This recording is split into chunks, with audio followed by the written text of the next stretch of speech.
Breaking news, pay scale স্থগিত করে প্রজ্ঞাপন জারি করল সরকার, আন্দোলনের ডাক। তো দর্শক, নবম পে স্কেলের আজকে সর্বশেষ গুরুত্বপূর্ণ নিউজটি শেষ পর্যন্ত দেখুন এবং শুরুতেই চ্যানেলটি সাবস্ক্রাইব করে রাখুন পরবর্তীতে নবম পে স্কেল সংক্রান্ত যে কোনো গুরুত্বপূর্ণ আপডেট সবার আগে পেতে।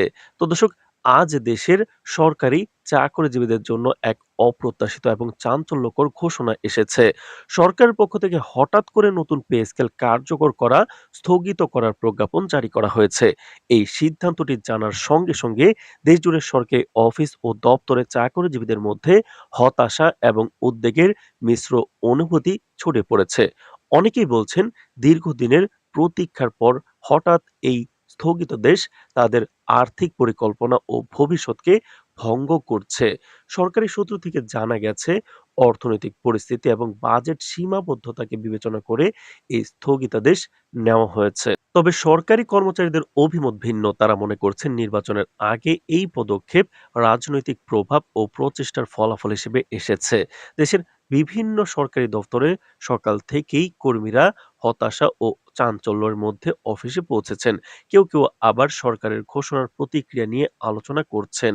তো দর্শক, চাকরিজীবী ইউনিয়ন এবং ফেডারেশনগুলো ইতিমধ্যে প্রতিবাদ কর্মসূচি ঘোষণা করেছে। তারা বলছেন, আমরা দীর্ঘদিন ধরে আমাদের বেতন ও ভাতার উন্নতির অপেক্ষায় ছিলাম।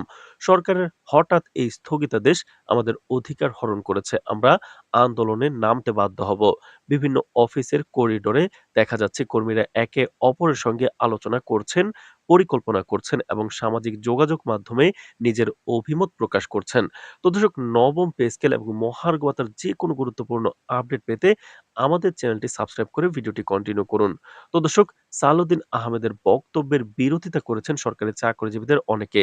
তারা চাইছেন বর্তমান সরকারই এ বিষয়ে সিদ্ধান্ত নিক। ইতিপূর্বে 15 ডিসেম্বরের নতুন বেতন কাঠামো ঘোষণার জন্য আলটিমেটাম দিয়েছিলেন কর্মচারীরা। এখন নিজেদের মধ্যে আলোচনা করে পে স্কেল কার্যকরের দাবিতে পদক্ষেপ নেবেন তারা। বিশেষজ্ঞরা আরও জানিয়েছেন, এই সিদ্ধান্ত দেশের সরকারি সেবার মানকে প্রভাবিত